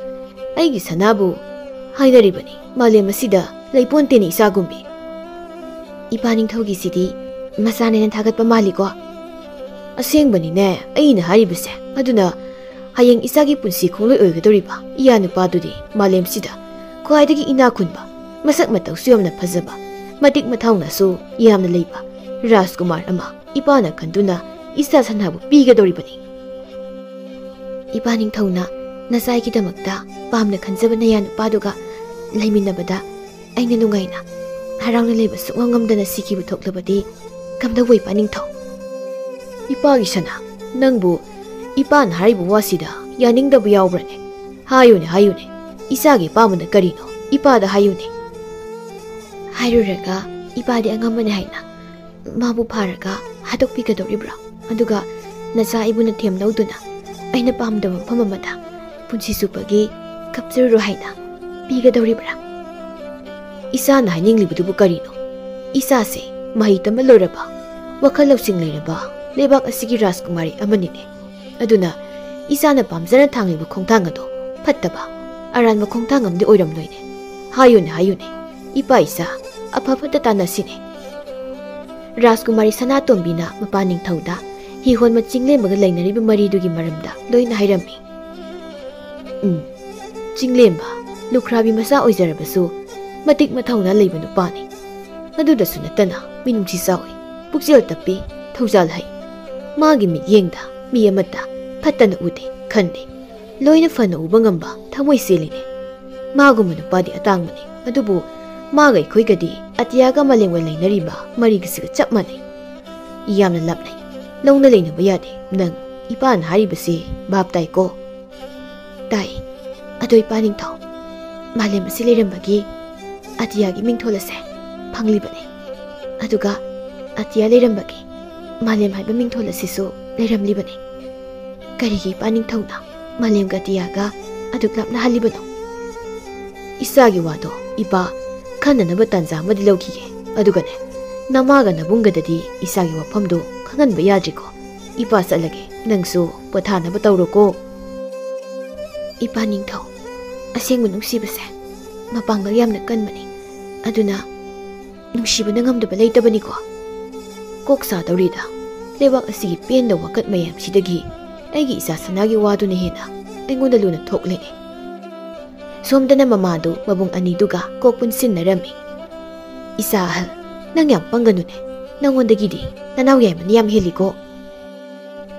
ima aina inaw yaima leibagi sum komthoksabanida hayeng aina ningthau oirabasu aigi thabak khudingmakti aigi naw yaimana loina tawgadoribani hoine nangna ningthau oirabasu nanaw yaima sisu ningthaugumna lehangadabani hausikne napase ahal oiraklabani lebak ase senaba ngamlaktrabani adunane ikuidana napagi ningthau khubam ase isa hal nangonda hapkadorabani ko aduna nang khara singuko hayeng nangna lebak ase senaba ngamdraba ningthau oina panba ngamdraba nanaw yaimada oina pisagisani ko ai leringida karigi ipa ningthauna inaw yaimada ningthau khubam pidoino nema mamage pango wahi wataduna masanupa anidugi wakhalondu phattaba pokpa hauraklammi yaimana ipa ningthaunabu ekhoi ta sou leina masanupa yaimamonda ningthau khubam pirakadanima adudi nayambada ningthau amoibagi matik mayai sentrabadi yaima nangondo oina ningthau khubam hapakanine masa halduna aduga karigumba inaw yaimadasu ningthau oibagi matik mayai do chelamdrabadi kamdauba madudi napa ningthaugi wakhalni napa ningthause lebaksigi yamna khanbani lebak miyamna yadrabadi yadre yarabadi yare haina khanba misang mikhai naidaba wayel sumba napa ningthauni adunani lebak asigi miyamsina napa ningthaubu laigumna latnaribase yaimana adoirabadi ningthauase aina oidaba yadre yambase ningthau oiraga kaidaudoino mathaunasu yaude makoksu yaude aina iyamani haibagi sum tumin leibi wani ahal to namu aigi panabu masa ahal aingonda ningthau haptana kanada haptoino da ado imaga yaimagana hausi haiba hi hoi manu padu wafamdubu jumlabrane takna ngawni nang adudani nanaw yaimani hen singi harido asumane yama laijapatki pa yaida hatuna thadaramlabani o farida dudi magumba lukhrabi masa minai masaduna aigi sanbu themnau du loba yabro farabani yaima nang na toklamlibodo adoima karigumba isan Sanatombina khanglaklabadi kamdauba angshedako isa ahal nangse adubu aikhoina kanamtada haidrabadi kanana khanglaktawrige ha budu sidi adudani aina nangondagi nanaw yaimani hena singi na harido imana matam pumbada yaimana aingondagi hena singba heli mathaunasu leibe helena adum harishibu karigino aingondagi yaiman hena nushiraba sala maduradi yaimase ai yeknabani aduna hi hoi manupado yaimaga imagan hatpana haibase ipaning thoga isangada haidokpana fani adubu tanja sabamdi yengkhige yaimana imaga igana iyamda khangalamibase asoibani ai iyambase aingondagi hena hotnabada aibu namthanam hotnabada soidana ipa ningthauda aina hi honma nupado hatle haibase haidokhiba tare aduna aigi iyambase masin mendaba yatre kaidore noi anina tumin leiriduna tumninglabro noi anibo adu oirabadi tumnaurodana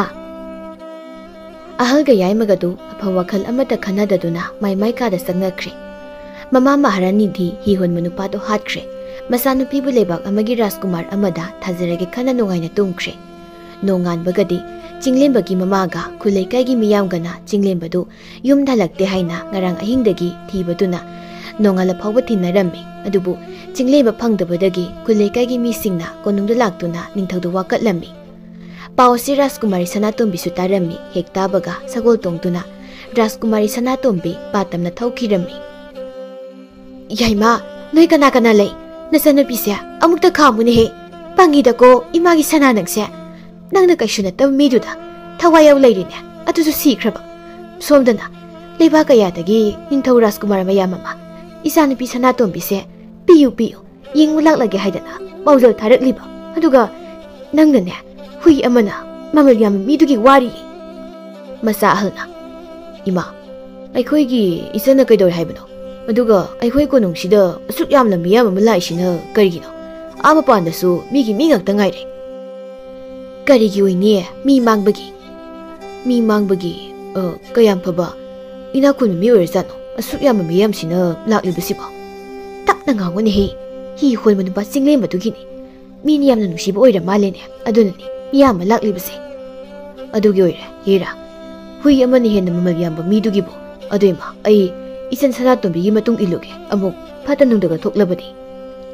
nanaw yai manane ngasain tanakrabani nangdi thabak ama tawbada maningda tum layo hayingna paning thosina yai madu oina ne ningtho khubam pizagi saniko ima madu yaba yaroida ai isangi matung iluge ai chatlema ai gi isa halse angidako ainadi Mana ningthau oibado yengningnai ngaiko iningthau miyamsida karimu haribajano ai amta tahauge ningthauna mayam amukta tapthabiko mayamgi jinglemba kashu tawroi ningthau aina asoi angam yaudana phangnaba thigani mayam wabigano yum danduna jinglem halakpa ngaidu leibiyo miyamna iningthau aikhoidi jinglem thiba phangdri phawbadi yum danjaroi aduna iningthauna khara thuna aikoi singlembabu phangnaba thibiyo haijari mamana iningthau isagi thangphamdo ina pungang tawine aigi isabu hatbi khrabaro hanagi pendaba leituna aigi ichabu iningthauna phaba punba tawbirabadi mabu thadokpi nagi mahutta mama ayoina phabiyo punbiyo tawbatabu aigi icha tutadi phabigano hatbigano ni iningthau wakhaladu onari jinglembadi isagumani karigi ningthau ina mabu phaba punba tawgadoino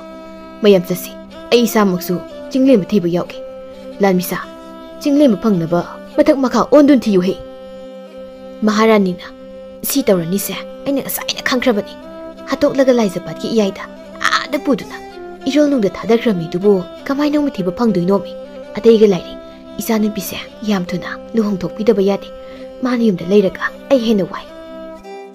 Sanatombi pat adugi mataida koisen senduna jinglemba bu kauduna pena kapli mabung yai mana masan pi Sanatombi bu themna bu hotnari jinglemba ai lakle nang kaida leige ai lae nang sula oi ginakta nang kaida leige jinglemba Sanatombi kaidono nana koisen selibudu lao ibungi nakta lao karigino nangna wana bana koisen selibudu Dayai, ai sian banati. Ai ga jinglemba kauri bane. Magai ka thengna pa maphamne. Mai gi khonjel tarabati. Ai gi nakta soidana mala kani. Ai gi nakta la kani.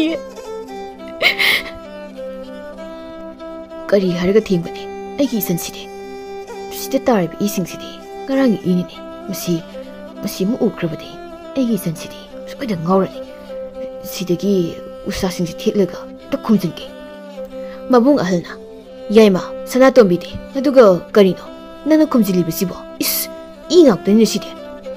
ꯏꯌꯥꯝꯕ ꯁꯅꯥꯇꯣꯝꯕꯤ ꯇꯥꯅꯤꯅꯦ ꯀꯅꯥꯒꯤ ꯏꯅꯣ ꯏꯕꯨꯡ ꯀꯗꯥꯏꯗꯒꯤ ꯏꯅꯣ ꯀꯗꯥꯏꯅꯣ E ꯍꯥꯏꯗꯨꯕꯣ ꯌꯥꯏꯃꯅ ꯀꯝꯗꯧꯅꯤ ꯁꯤꯗꯤ ꯏꯌꯥꯝꯕ ꯅꯪꯁꯦ ꯋꯥꯈꯜ ꯑꯁꯨꯛ ꯌꯥꯎꯗ꯭ꯔꯤꯁꯤꯕꯨ ꯀꯩꯒꯤꯅꯣ ꯑꯗꯨꯅꯅꯦ ꯏꯃꯥꯅ ꯅꯪꯁꯦ ꯄꯪꯉꯤꯅ ꯍꯥꯏꯔꯤꯗꯣ ꯇꯥꯆꯧ ꯇꯌꯥꯏ sida tariba yamlaba ising asibo chingembagi iro mabung ahla kari aibu pangede nangna thabak ama tawada mabung phana phazan tawdraga aduga aibu wakhal yaudaba pangi haiba yabro ha yambe sawudo matang sade konungda imaga puna wari sasi nangna haisi imaga nanga pullaga aibu pangi wakhal yaude ningthoi ba yaro haiduna noknage siro hai yaima nanga imaga na silaga aibu ipa ningthogi mamangda apangbada tahanduna nangna ningthoi na manglan sagat libodo taibangdadi kaidong nung mangphang na ruhi iyamba ongta lebu kaidoge hayo taso tayai isi kanagi ino aigi single makaida lege hayo taso aigi single makaida lege hayo mabung ahna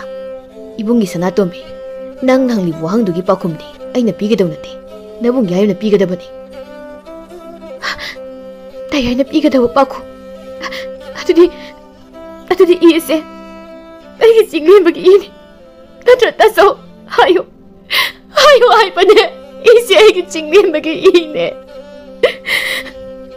mani ise single magi ini imaga magna sinaraga nangi single mada wahai baloi jingai Rajkumar yaimana sauman kiduna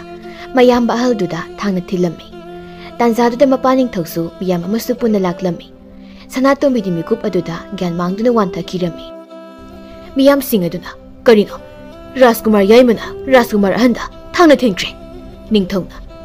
ipagi yaima nangna tawribudu karino mayam bahal duna ipa ningthong yaimase mihatpa yaimana aina tawribasi karino hidi aiga sawbase pataba ngamudadana ai husi kaidogani husi oinadi ai isana thoknanaba iyamada loi taisinarage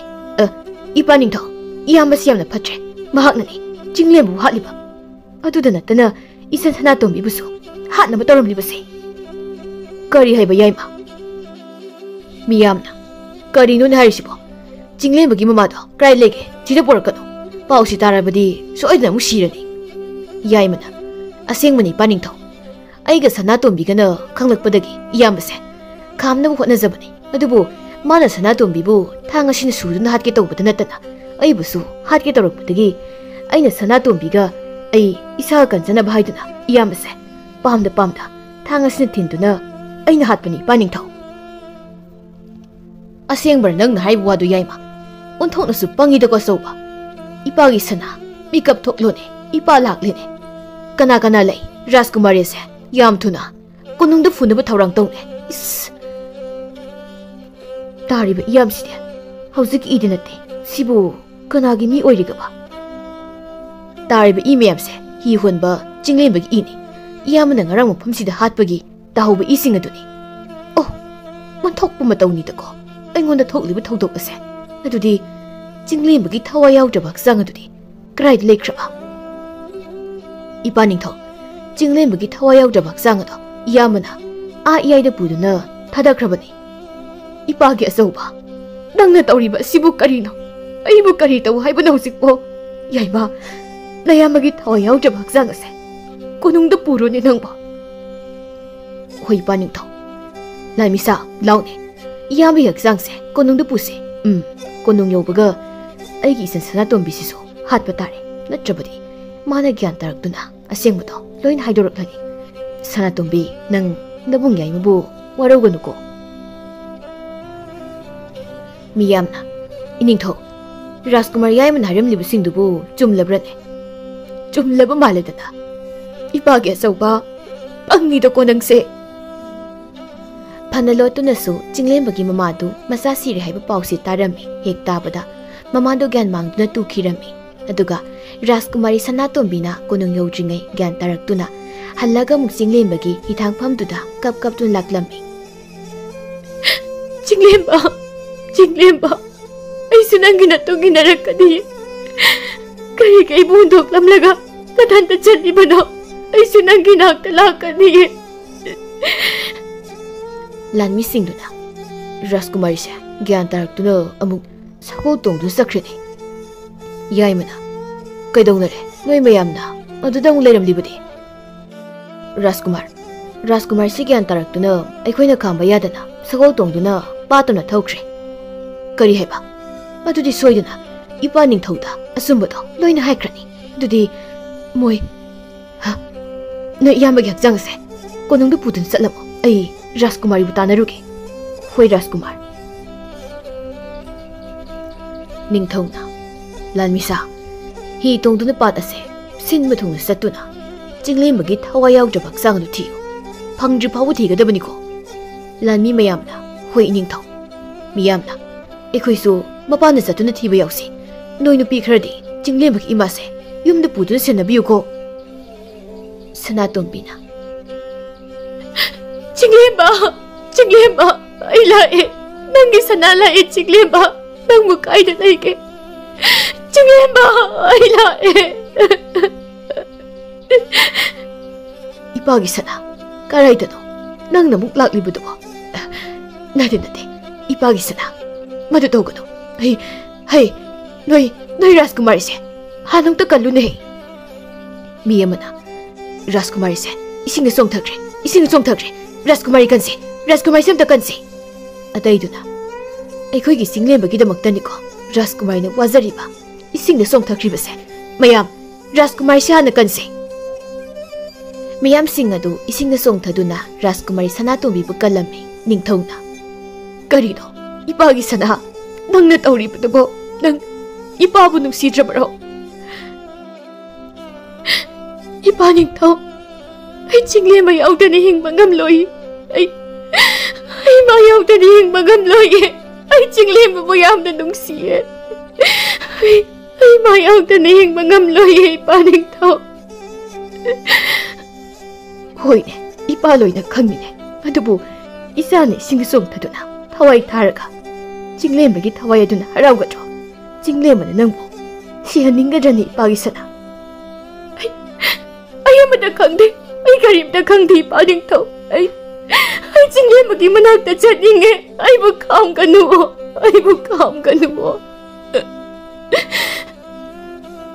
miyamna oh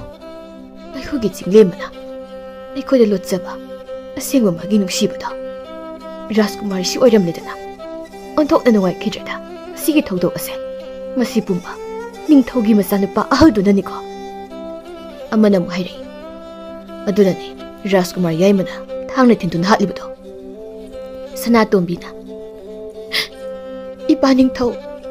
moina haina ibu asibu kaino hayo ipa ningthaw aigi ibung haldi hayo aigi ibung haldi ipa ningthaw aibu kari hayo haibano na ipagi sana miyamna aikoigi Jinglema bu hatpa Rajkumari nangbuso hatke toromana bung aldo masagi maralgi matung ina yaimana thangna thingduna hatledana hujikti kari haiba kari no noina aibudo bu nate noina aibudo aranbane ipa ningthaw Jinglema hatpadi aigi bungai mana hatpane tasawna natiye miyamna kari haiba Rajkumari ningthawna karino sana nangna haibu wadubo Rajkumari Sanatombina mapa ningthawda nasai thokiba thawdoksindugi wari pumba loina tamlami warido taraga ningthawdu thamoi hena kaibada nattana ma mai hauna saurami taiba mayam adusu mai hauna loina saurami aduna mapa ningthawna yaimu phanunaba lanmi singya thang pirami Jenpham leitraba Rajkumari yaima kona thangna pharami aduga maman loina sinmani khangbadagi mamabusu pharami aduga Leibak miyamgi apamba madi ningthaugi wayalgi matung ina mamaga yaimagadu sibagi sairak pirami. Asumna numit kayani haukri Sanatombiga Jinglembagi mamagadi Jinglembagi hitangpa maduda ngasisu phamduna ngairi. Aigi isa nupadubu mama aigi inakta amok hana halakhidrani imaw nupi. Imadi thazajreda amok halakhini haiba. Ima Jinglemba halakhini ai ma halakdri phawba mafamsi laktuna ai numit khudingi ngai khini ima ma ngai khini adubu imaw nupi imadi sibana handau malida karigumba imana mafam matam sathana isabu ngaiba ngamdana sigiba thoklabadi imaw nupi dang aigi isa Jinglembada mama aina isabu halakpa numit khudingi ngairambani ko haidana imana mabu yamna nungsijabani ko haiduna nangna tambiyu ko imaw nupi. Ima adum na haikano ima adum na haikano ima gaiga ngaiminakisi ima adubu imaw nupi sigraba mibu amuk halakpa haibase imadi thazajre. Imagi Jinglemba isana yumda halakpa khudingi ima chak lami chak inbiyu haina hegek chelakpani ko adubu ngasidi isagi nungsiba matawdo ukidaba namin masing yamlene he imagi Jinglemba nangbo. Asumna nungti numit khudingi Rajkumari Sanatombiga Jinglembagi mamagana Laijabatki Jinglembagi hitangphamda laktuna hailei katuna hehek kapminarami aduga ningthongna masanupi Rajkumari Sanatombibu mikup khuding question senazarami. Aina kanada kari lalubagino ngasi aingonda asuk kalma changasi pibiribasibo isa nupa anisu leitre aigi nupisu leitre sikre moidi sikre phare adubu aigi isa sanasina karino ehoribasibo asiba magidama hena waraba tohlaba haibado aigi isa sanasina ehoreko he lai aigi isa sanagi bitki pise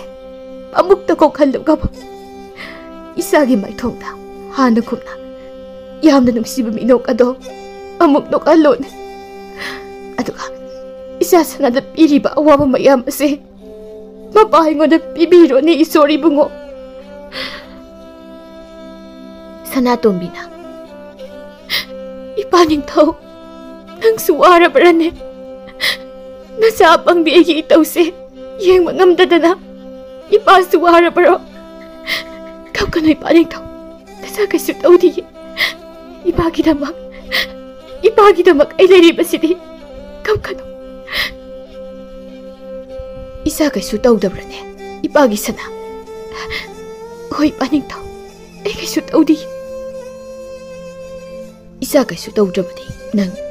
ipagi nakdadamak layrone bata duda amuk hana chatlaganune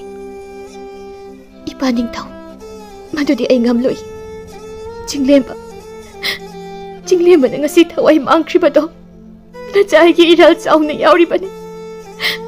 ay namapo nungsiba hawkibane mahanati tungda tholakkanabase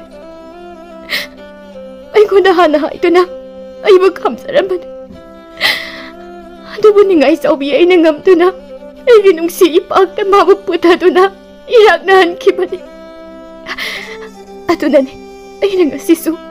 Jinglembagi hitangphamda nungti numit khudingi chatlibase adubu sigraba mahak adudi amuk halaknaroidana ipagi sana ipa wahaigise hausik nabungso namasu leitre ipasu sole aduna hausikti ipagi muhsinduna isana lebak ase ngak selo ni ipagi sana halaknaroidaba mabu ngairaga ipabusu lebak asigi miyambusu wahalagano ni nangbo ipagi sana karaidano nangni ipagi wasi tadana amuk chatkhribadubo ipaning thaw ay Jinglembagi manakta chali oh kamdau sige ibo ipagi sana tararoy मा इपागी खोंजेल असी तार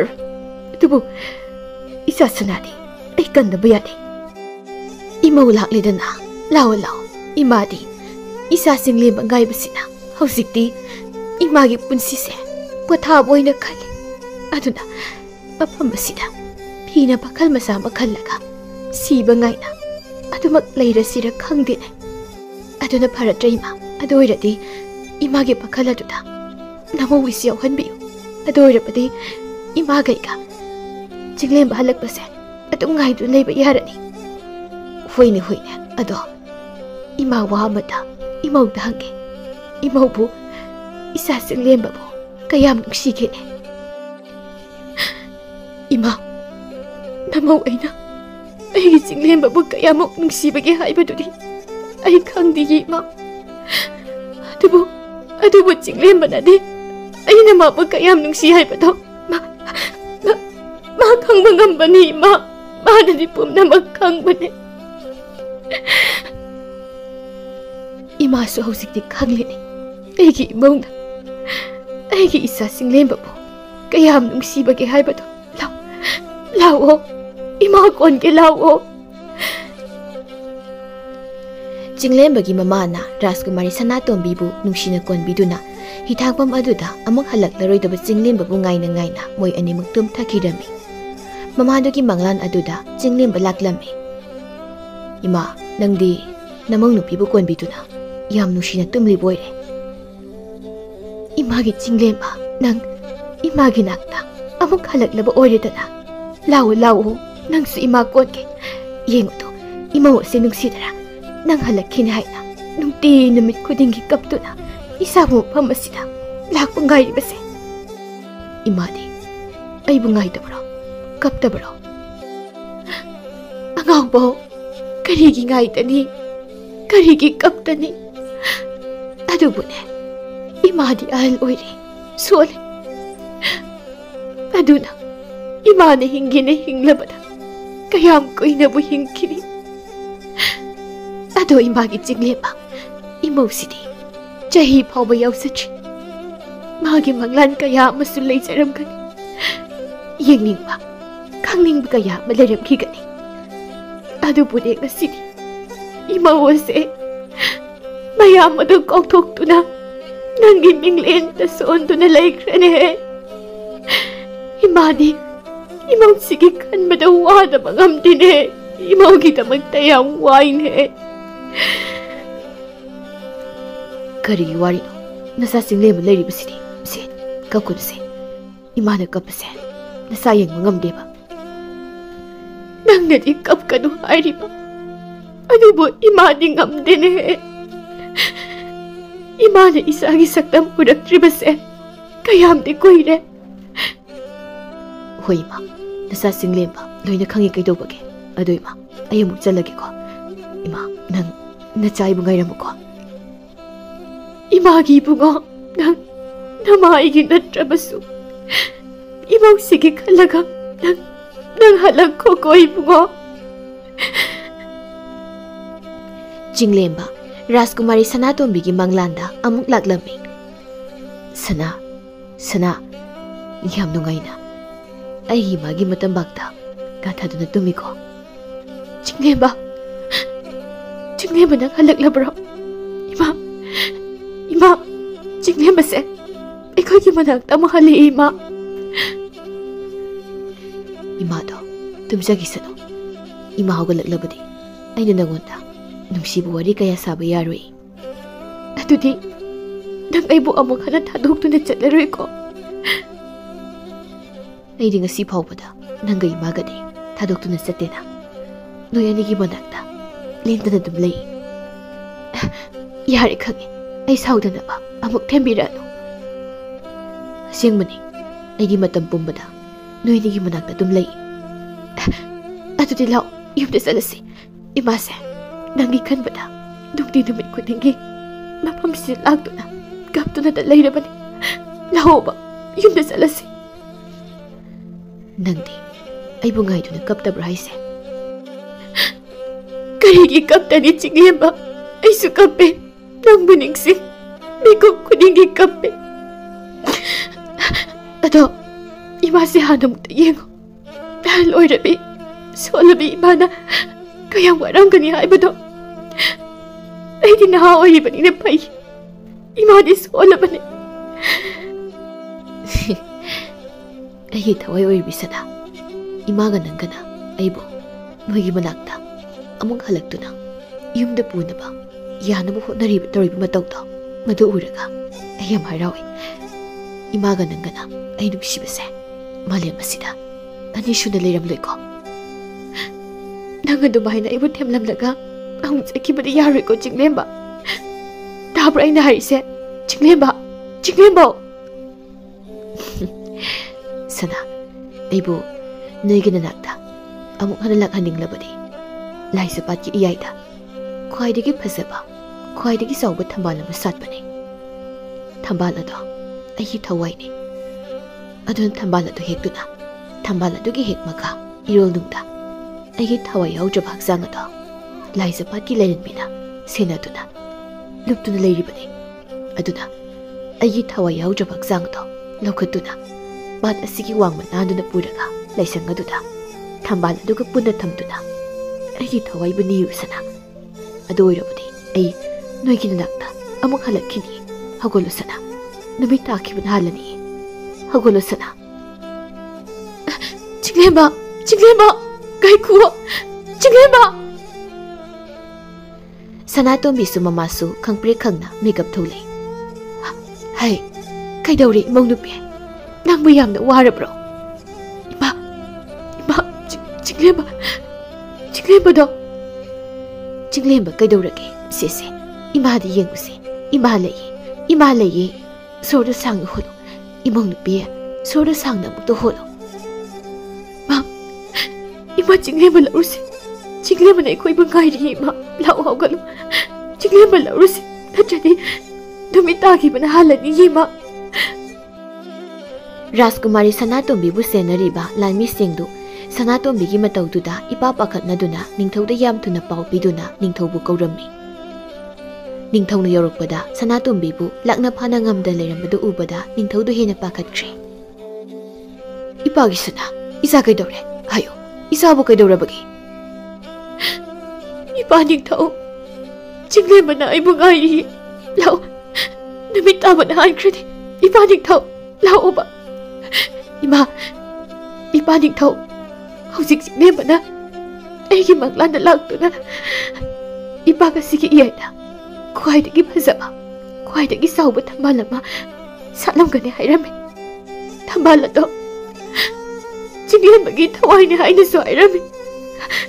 ꯑꯗꯨꯅ ꯊꯝꯕꯥꯜ ꯑꯗꯨ ꯍꯦꯛꯇꯨꯅ ꯊꯝꯕꯥꯜ ꯑꯗꯨꯒꯤ ꯍꯦꯛ ꯃꯈꯥꯗ ꯏꯔꯣꯜꯅꯨꯡꯗ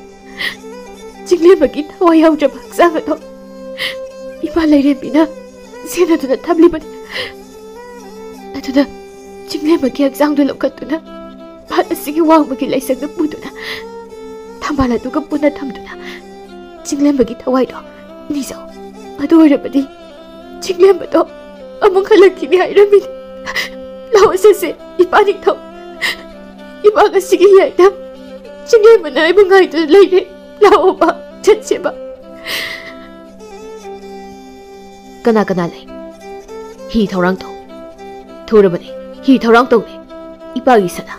이사ꯒꯤ ꯃꯪꯂꯥꯟ ꯑꯗꯨꯅ ꯆꯨꯝꯂꯝꯂꯕꯅꯤ ꯐꯈ꯭ꯔꯅꯤꯗ ꯍꯦ ꯄꯥꯠ ꯑꯁꯤꯒꯤ 이마 ꯂꯩꯔꯦꯝꯕꯤ 이사ꯒꯤ ꯃꯪꯂꯥꯟ ꯑꯁꯦ ꯆꯨꯝꯍꯟꯕꯤꯌꯨꯀꯣ ꯑꯁꯨꯝꯅ ꯁꯅꯥꯇꯣꯝꯕꯤꯒꯤ ꯃꯪꯂꯥꯟꯗ ꯍꯥꯏꯔꯝꯕꯗꯨꯃꯛ ꯏꯄꯥꯛ ꯑꯗꯨꯒꯤ ꯏꯌꯥꯏ ꯇꯝꯅ ꯍꯤ ꯍꯣꯟꯗꯨꯅ ꯆꯠꯇꯨꯅ ꯌꯦꯡꯂꯨꯕꯗꯗꯤ ꯐꯖꯔꯕ ꯆꯥꯎꯔꯕ ꯊꯝꯕꯥꯜ ꯑꯗꯨ ꯏꯌꯥꯏꯗꯨꯗ ꯁꯥꯠꯂꯝꯃꯤ ꯍꯛꯆꯥꯡ ꯑꯗꯨꯁꯨ ꯊꯝꯕꯥꯜ ꯑꯗꯨꯒꯤ ꯃꯈꯥꯗꯒꯤ ꯐꯪꯂꯝꯃꯤ ꯍꯧꯖꯤꯛꯇꯤ ꯆꯤꯡꯂꯦꯝꯕ ꯍꯛꯆꯥꯡ ꯑꯗꯨ ꯐꯪꯂꯕꯅꯤꯅ ꯏꯄꯥꯛ ꯑꯗꯨ ꯂꯥꯟꯊꯣꯛꯇꯨꯅ ꯂꯥꯏꯁꯪ ꯑꯗꯨꯗ ꯆꯤꯡꯂꯦꯝꯕꯒꯤ ꯍꯛꯆꯥꯡꯒ ꯊꯝꯕꯥꯜ ꯑꯗꯨꯒ ꯊꯝꯗꯨꯅ ꯆꯤꯡꯂꯦꯝꯕꯒꯤ ꯊꯋꯥꯏ ꯅꯤꯖꯔꯝꯃꯤ ꯁꯅꯥꯇꯣꯝꯕꯤꯒꯤ ꯃꯪꯂꯥꯟ ꯄꯨꯝꯕ ꯂꯣꯏꯅ ꯆꯨꯝꯗꯨꯅ ꯆꯤꯡꯂꯦꯝꯕ ꯑꯃꯨꯛ ꯍꯤꯡꯒꯠꯂꯛꯂꯝꯃꯤ 이마 ꯁꯅꯥ ꯑꯩ ꯑꯃꯨꯛ ꯅꯣꯏꯒꯤ ꯃꯅꯥꯛꯇ ꯍꯜꯂꯛꯂꯕ ꯃꯥꯜꯂꯤ ꯑꯩ ꯍꯜꯂꯛꯏ 이마ꯒꯤ ꯕꯨꯡꯉꯣ ꯆꯤꯡꯂꯦꯝꯕ 이자 ꯑꯃꯨꯛ 이마ꯒꯤ ꯃꯅꯥꯛꯇ ꯍꯜꯂꯛꯂꯤ ꯂꯥꯛꯑꯣ 이마 ꯄꯦꯟꯅ ꯀꯣꯟꯒꯦ 이ꯃꯧ ꯅꯨꯄꯤ ꯀꯔꯤꯒꯤꯗꯨꯗ ꯂꯦꯞꯇꯨꯅ ꯂꯩꯔꯤꯕꯅꯣ ꯂꯥꯛꯑꯣ 이마ꯅ 이모ꯕꯨꯁꯨ ꯄꯦꯟꯅ ꯀꯣꯟꯒꯦ ꯂꯥꯛꯑꯣ ꯑꯃꯨꯛꯇ ꯂꯥꯛꯑꯣ. ꯉꯁꯤꯗꯤ ꯅꯤꯡꯊꯧ ꯑꯩꯒꯤ ꯊꯃꯣꯏꯁꯦ ꯄꯦꯜꯂꯦ. ꯑꯁꯨꯝꯕ ꯆꯠꯄ ꯑꯁꯦꯡꯕ ꯊꯃꯣꯏ ꯄꯥꯟꯕ ꯃꯤꯒꯤꯗꯤ ꯂꯥꯏꯅꯁꯨ ꯃꯤꯅꯁꯨ ꯌꯥꯏ ꯍꯥꯏꯕꯗꯣ ꯉꯁꯤꯒꯤ ꯅꯨꯃꯤꯠ ꯑꯁꯤꯅ ꯎꯍꯜꯂꯔꯦ. ꯈꯪꯍꯧꯗꯅ ꯂꯥꯏꯁꯪ ꯑꯗꯨꯗꯒꯤ ꯂꯥꯏꯔꯦꯝꯕꯤ ꯃꯇꯩ ꯃꯅꯥꯎꯗ ꯊꯣꯔꯛꯂꯝꯃꯤ. ꯃꯗꯨ ꯎꯕꯗ ꯂꯩꯔꯤꯕ ꯃꯌꯥꯝ ꯄꯨꯝꯕꯗꯨ ꯃꯀꯣꯛ ꯅꯣꯟꯗꯨꯅ ꯈꯨꯔꯨꯝꯖꯔꯝꯃꯤ. ꯑꯗꯨꯒ ꯂꯥꯏꯔꯦꯝꯕꯤ ꯃꯇꯩ ꯃꯅꯥꯎ ꯑꯗꯨꯅ ꯆꯤꯡꯂꯦꯝꯕꯒ ꯁꯅꯥꯇꯣꯝꯕꯤꯒ ꯃꯃꯥꯒꯗꯨ ꯅꯨꯡꯁꯤꯅ ꯅꯥꯟꯊꯕꯤꯔꯝꯂꯒ ꯑꯃꯨꯛ ꯃꯥꯡꯈꯤꯔꯝꯃꯤ. ꯃꯗꯨꯗꯒꯤ ꯅꯤꯡꯊꯧ ꯑꯗꯨꯅ ꯄꯦꯜꯂꯗꯨꯅ ꯆꯤꯡꯂꯦꯝꯕꯕꯨ ꯂꯥꯏꯁꯪ ꯑꯗꯨꯒꯤ ꯃꯃꯥꯡꯗ ꯅꯤꯡꯊꯧꯅ ꯃꯥꯒꯤ ꯂꯨꯍꯨꯞ ꯑꯗꯨ ꯂꯧꯊꯣꯛꯇꯨꯅ ꯆꯤꯡꯂꯦꯝꯕꯗ ꯅꯤꯡꯊꯧ ꯈꯨꯕꯝ ꯁꯤꯟꯅꯔꯝꯃꯤ. ꯑꯁꯨꯝꯅ ꯍꯧꯖꯤꯛꯇꯤ ꯆꯤꯡꯂꯦꯝꯕꯅ ꯅꯤꯡꯊꯧ ꯑꯣꯏꯗꯨꯅ ꯂꯩꯕꯥꯛ ꯑꯗꯨ ꯏꯪꯅ ꯆꯤꯛꯅ ꯄꯥꯟꯗꯨꯅ ꯔꯥꯖꯀꯨꯃꯥꯔꯤ ꯁꯅꯥꯇꯣꯝꯕꯤꯕꯨ ꯌꯥꯝ ꯅꯨꯡꯁꯤꯕꯤꯗꯨꯅ ꯅꯨꯡꯉꯥꯏꯅ ꯄꯥꯟꯈꯤꯔꯝꯃꯤ.